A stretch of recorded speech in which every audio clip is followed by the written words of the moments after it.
Bismillahirrahmanirrahim. Assalamualaikum warahmatullahi wabarakatuh. Nama saya Sri Yunarti dengan NIM 180601006,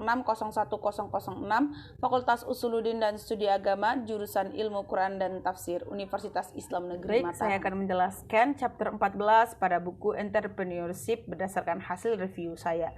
Yang pertama, pada bab ini, bab ke-14 dijelaskan ada 4 modal bentuk kewirausahaan yang dapat ditempuh. Yang pertama adalah finansial atau modal mufaktur, di mana dimulai dengan uang tunai yang bisa didapatkan dari diri sendiri atau dari pendanaan yang diperoleh dari pinjaman ataupun investor.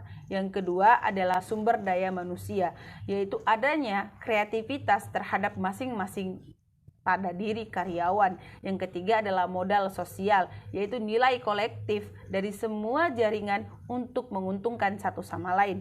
Yang keempat dan yang terakhir adalah modal alam, yaitu persediaan ekosistem alam yang digunakan untuk menciptakan barang maupun pada bab jasa. 14 ini dijelaskan bahwa modal keuangan akan terus mengalami perkembangan seiring berjalannya usaha.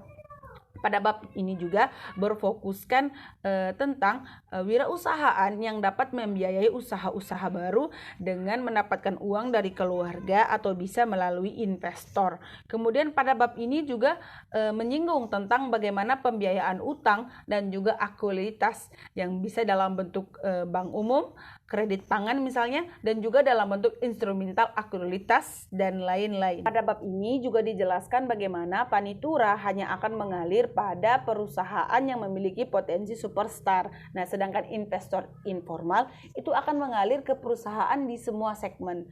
Kemudian mengenai penawaran dan saham publik, di sini dijelaskan akan memiliki kelebihan maupun kekurangan dalam sebagai sumber dari ekuitas. Nah, walaupun pengumpulan uang ataupun dana yang didapatkan dengan waktu yang secara singkat dan juga dengan jumlah yang besar, namun di sini dijelaskan bahwa perusahaan itu harus mengorbankan tingkat kendali mereka dan juga tentang tingkat kepemilikan mereka.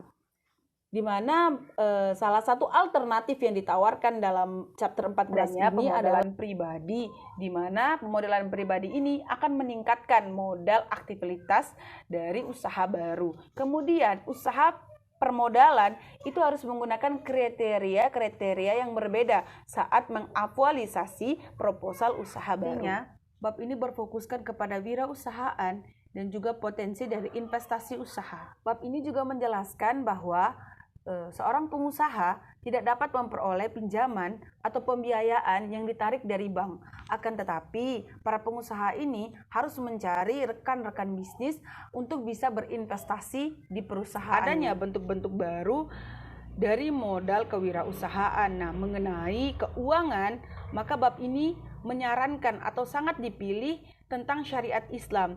Karena menurut chapter ini bahwa syariat Islam itu akan menjalankan mengenai hukum-hukum yang menitik beratkan tentang keadilan.